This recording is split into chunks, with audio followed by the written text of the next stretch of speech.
Reporting from CNN News, I'm Hannah Rodriguez. And I'm Anna Titus, here to inform you about crime within the media. As many of you have already heard of the incident that happened between police officer Shank and a young black male named Jonathan Dawson this past week. This occurred October 10th, 2017, within the city limits of Detroit, Michigan. A white male officer pulled over a young African-American male that was 18 years old. He was pulled over for a taillight that went out on his car. The incident happened around 2:04 p.m., a block away from Jonathan's home. The police officer approached the car and asked the young man if he knew what he had done wrong. Jonathan responded with, "I do not know." The police officer followed and asked, "Can you show me your license and registration?" Jonathan reached for his license and registration from the glove compartment. The officer said he reached too fast and it looked strange, so he shot him in the chest for self-defense. But was this really self-defense? Now let's take a listen to 5 different perspectives of crime within media. Exposure to crime news reports raises people's concerns about crime. In today's society, we are extremely influenced by the media, so what we see on the news is important. Media and news reports similar to this one have often urged people to believe that African Americans are often targeted and treated differently by police. Because of this media exposure, more people now realize when race-based crimes take place. Incidents in media coverage like this often lead people to be more aware of police brutality when it occurs. The level of seriousness of a crime in society is greatly exaggerated by the media. In this incident, it was exaggerated in many ways. Sources or news departments often exaggerate things due to exciting the reader or the viewer. There is a common saying in media that if it bleeds, it leads. If it is a violent crime or some related story, more viewers will watch it.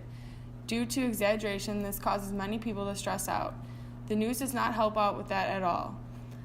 It does focus on positive things, but mostly focuses on more negative. Approximately 81% of Americans can access some form of media for daily news coverage.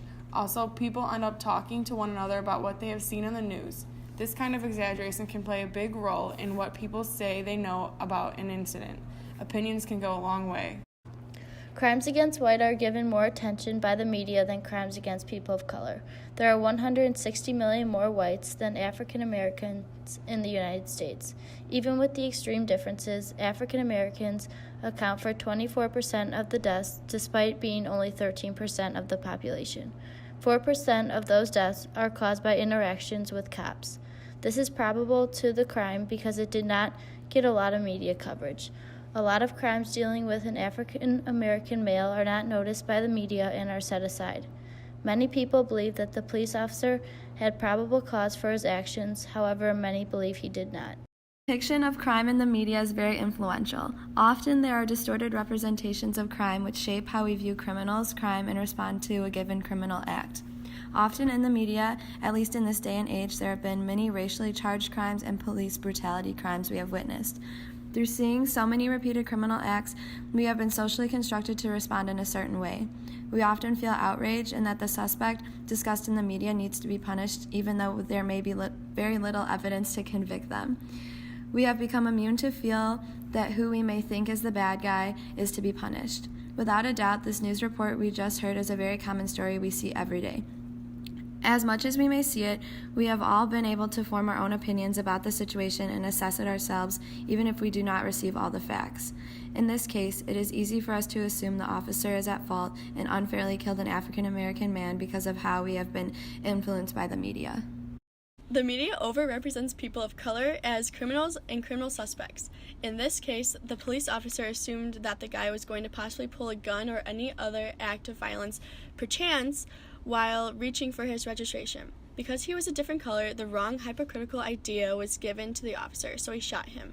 Police are killing black people at a far greater rates than any other race. Media is a big reason to society's bad reputation of white officers because this type of situation happens quite often.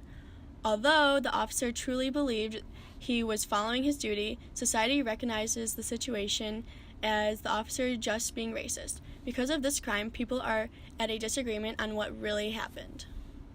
Now that we have heard from different perspectives, we can clearly see how crime is displayed within the media.